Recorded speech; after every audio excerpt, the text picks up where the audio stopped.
Alhamdulillahi Rabbil Alamin.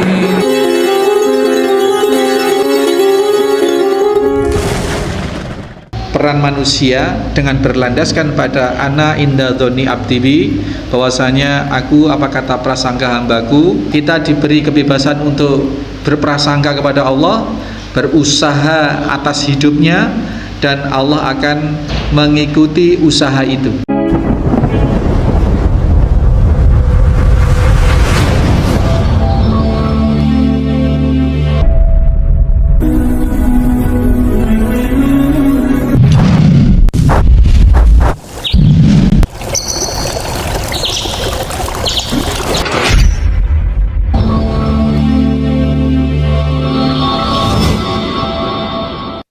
Bismillahirrahmanirrahim. Assalamualaikum warahmatullahi wabarakatuh.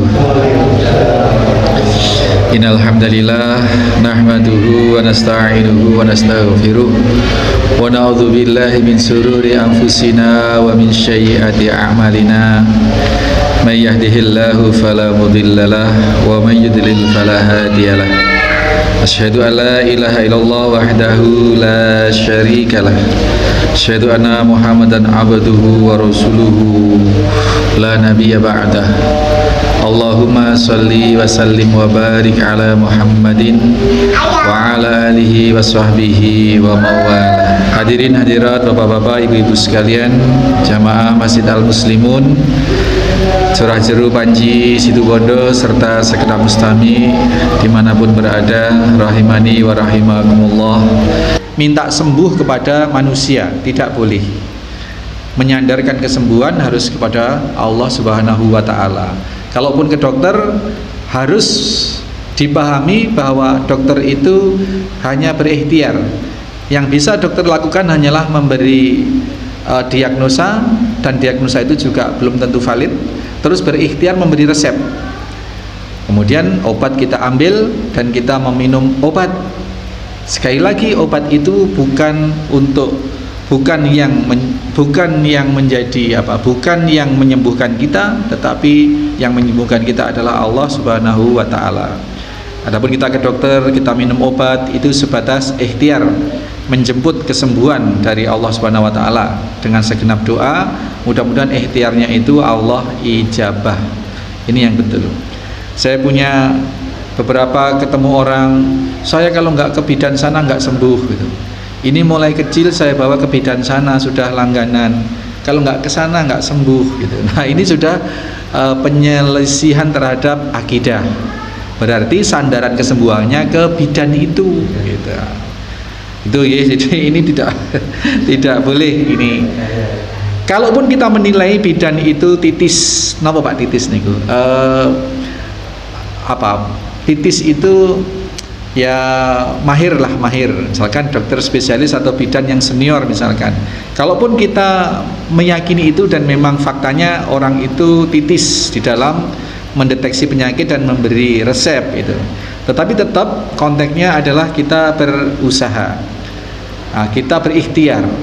Ikhtiar itu memang harus yang logik gitu. Kalau kita ingin kaya, kalau kita ingin berkecukupan, ikhtiarnya ya bekerja, kan begitu. Kalau kita ingin sembuh, ikhtiarnya adalah berobat gitu. Berobat tidak ke sembarang orang. Ke dokter misalkan, ya memang yang orang sekolah kedokteran. Benih, yang penting punya alat-alat ya, terus kemudian buka praktek, kita masuk ke sana. Nah, ini berarti ikhtiar berusaha, tetapi tidak dengan ikhtiar yang sungguh-sungguh gitu. Tidak dengan ikhtiar yang sungguh-sungguh. Maka boleh memilih dokter, boleh memilih person-person untuk berobat dengan keyakinan, karena ini proses sunatullah kita. Kalau ingin pinter ya sekolah, berguru kepada guru. Pengen ngerti ilmu agama ya sekolah atau mondok atau ngaji ke orang yang ahli ngaji, misalkan seperti itu. Ini ikhtiar-ikhtiar yang mengikuti sunatullah. Jadi tidak boleh menyandarkan permintaan itu kepada sesama makhluk terhadap sesuatu yang Allah tidak memberi kemampuan pada makhluk itu. Turun hujan, nggak turun hujan, BMKG, orang-orang yang bisa melihat dari teori-teori alam ini sebatas ikhtiar juga, karena banyak kejadian alam yang tidak terdeteksi oleh ilmu itu, geofisika dan lain sebagainya.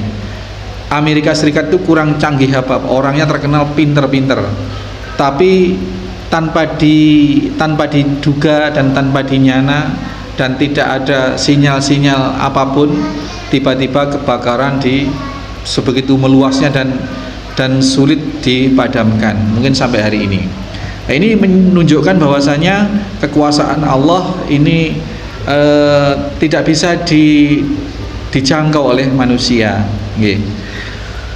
Maka terhadap segala sesuatu kita sandarannya kepada Allah. Ini pemahaman masalah tauhid, masalah akidah, bahwa Allah yang maha memelihara, Rabbul Alamin. Rabbun itu pemelihara. Faedah berikutnya dari hadis yang kita bacakan tadi adalah bahwasanya segala sesuatu yang Allah telah tetapkan itu tidak akan bisa diubah, dan Allah tidak mengubah sebuah ketetapan itu. Ini tadi sudah dinyatakan bahwasanya rufi'atil aqlam, telah diangkat pena catatan takdir itu telah diangkat, sudah tidak dalam proses menulis, wajaffatis suhuf, dan tulisan itu sudah kering. Ini pemahaman tentang takdir Bapak Ibu sekalian. Lalu ada yang menanyakan, biasanya kalau sudah membahas ini ada yang menanyakan, Ustadz, bukankah ada hadis sahih yang menyatakan bahwa doa itu bisa mengubah takdir? Nah, sebenarnya takdir itu tidak berubah, tetapi takdir itu kalau kita pahami kan ada dua, ada qada dan ada qadar. Qada itu adalah sesuatu keputusan Allah, ketetapan Allah dari sejak zaman sebelum diciptakan ini, bahwa kita lahir sebagai seorang laki-laki atau seorang perempuan ini sudah tidak bisa diganggu gugat. Kita lahir dari orang tua, pasangan orang tua si A dan si B sudah tidak bisa diganggu gugat. Ini namanya qada. Nah, kemudian yang namanya qadar itu adalah kapasitas. Jadi kalau sudah kita diciptakan, bumi dan seterusnya ini diciptakan, maka bumi memiliki kapasitas umur, memiliki proses alamiah yang kelak satu saat akan berubah, akan terjadi bencana dan bisa satu saat kiamat. Bahwa kita sudah lahir sebagai seorang anak manusia, maka kadarnya adalah kita akan tumbuh menjadi besar, menjadi tua, dan kelak akan mati. Jadi qada itu sesuatu yang telah ditetapkan oleh Allah dan tidak ada campur tangan kita. Adapun kadar ataupun qadar itu adalah takdir yang Allah memberikan hak buat kita untuk menjalankannya. Qadanya, setiap makhluk hidup atau manusia ini memiliki rasa lapar, ini pasti. Nah, kemudian qadarnya itu proses alamiah, kapasitasnya agar tidak lapar, kemudian ada proses makan. Makan inilah tugas manusia untuk mengisi qadarnya, dan makan itu pun juga tidak bisa terus menerus, ada takarannya gitu, ada kapasitasnya. Nah, satu-satunya takdir yang meliputi qada dan qadar sekaligus adalah masalah rizki.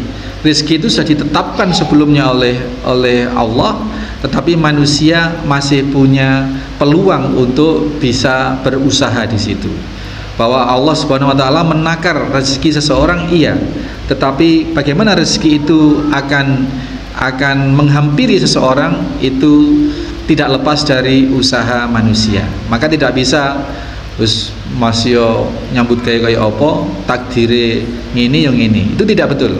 Jadi tetap harus berusaha, dan Allah tidak akan menyelisihi jatah rizki pada setiap makhluknya. Kalau seseorang itu dalam tulisan suhuf itu memiliki rizki 1 miliar, maka tidaklah mati seseorang kecuali sudah cukup, tidak dikurangi sedikit pun dan tidak ditambah sedikit pun rizki itu kepada manusia. Maka di sini peran kita peran manusia dengan berlandaskan pada ana inda dzoni abdi, bahwasanya aku apa kata prasangka hambaku, bahwa Allah Subhanahu wa taala menciptakan kita dan kita diberi kebebasan untuk berprasangka kepada Allah, berusaha atas hidupnya, dan Allah akan mengikuti usaha itu. Adapun apa yang kita usahakan, apa yang kita putuskan, ini jauh sebelum kelahiran kita sudah diketahui oleh Allah Subhanahu wa taala. Oh, si fulan pada hari Jumat tanggal sekian kelak dia akan berdoa untuk meminta ampunan kepadaku dan aku akan ampuni. Ini sudah diketahui oleh Allah Subhanahu wa taala. Sudah diketahui oleh Allah Subhanahu wa taala. Tetapi dalam kehidupan manusia diberi kebebasan untuk memilih apakah dia memilih beriman dan memilih tidak beriman. Tetapi atas pilihan itu Allah sudah tahu sebelumnya. Ini Pak, jadi masalah qada dan qadar itu, masalah takdir itu seperti itu. Dan itu semua sudah ditulis oleh Allah, sudah secara detil.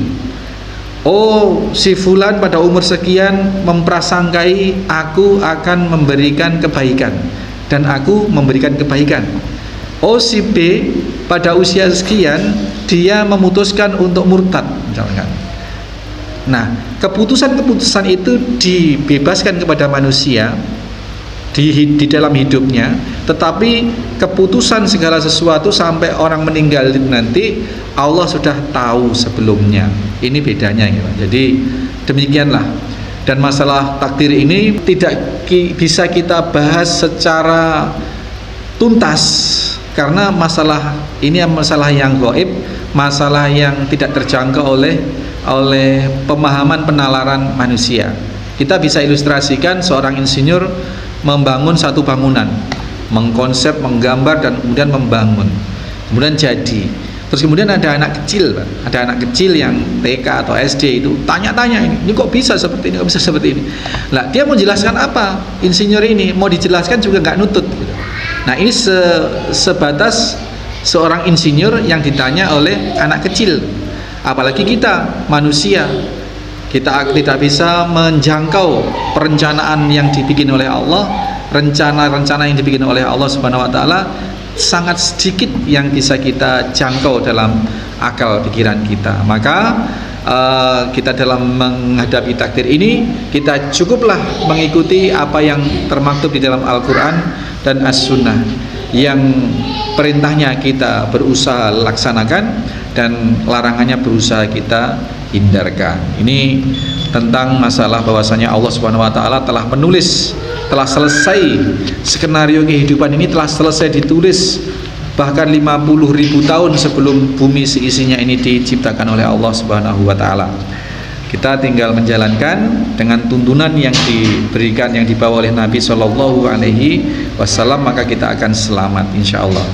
Kemudian berikutnya faedah yang bisa kita ambil dari hadis ini adalah bahwasanya tadi ada beberapa statement Nabi, wa'lam anna nasra ma'as sabra wa anal faraja ma'al karb wa anna ma'al usri yusra, bahwa kemenangan itu berada pada atau bersama pada kesabaran, solusi itu berada atau bersama pada keterjepitan, dan kesulitan itu ada bersama pada kemudahan. Ini yang sering dipahami tidak tepat oleh banyak orang. Inna ma'al usri yusran di dalam Al-Quran yang sering kita baca itu, ini dipahami bahwa setelah kesulitan ada kemudahan. Padahal di situ jelas banget, inna ma'al usri yusra. Ma'a itu maknanya adalah bersama. Jadi bukan kesulitan dulu baru ada kemudahan, tidak. Justru di dalam kesulitan itu sesungguhnya itu kalau kita bisa menemukan, disitulah kemudahan. Dalam konteks yang lebih luas, di saat Allah memberikan persoalan atau memberikan kesulitan, di saat Allah sudah mementokkan kesulitan itu itu sesungguhnya Allah ingin membuka mata manusia, membuka mata kita bahwasanya ada Allah. Kita itu seringnya Pak, kalau punya masalah, kalau masih bisa kita atasi, kita bisa cari solusi kepada manusia, cari solusi kepada ini dan itu, kita lupa Allah itu, lupa Allah. Berobat misalkan, ketika masih bisa sembuh, berobat ke dokter A, dokter B, dokter C, ya bisa jadi kita tidak ingat Allah. Tetapi kalau sudah dokter angkat tangan semua, disinilah baru kebanyakan manusia baru eling di Gusti Allah, itu di Gusti Allah. Nah, disitulah bahwasanya sesungguhnya ketika sudah terpentok suatu persoalan atau sudah persoalan itu sudah dibikin Allah itu mentok, ini justru jalan lapang itu terbuka lebar. Jadi bukan sudah tidak ada solusi sebenarnya. Disitulah sebenarnya solusi. Solusinya di mana? Ya di Allah Subhanahu wa Ta'ala. Tapi sebenarnya solusi itu tidak harus ditunggu sampai mentok seperti itu.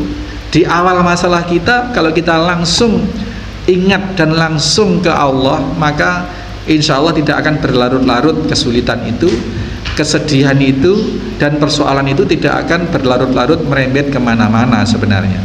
Maka disitulah makna ma'a itu tidak setelah, tetapi di saat ada musibah, di saat ada masalah, disitulah sebenarnya ada jalan keluar.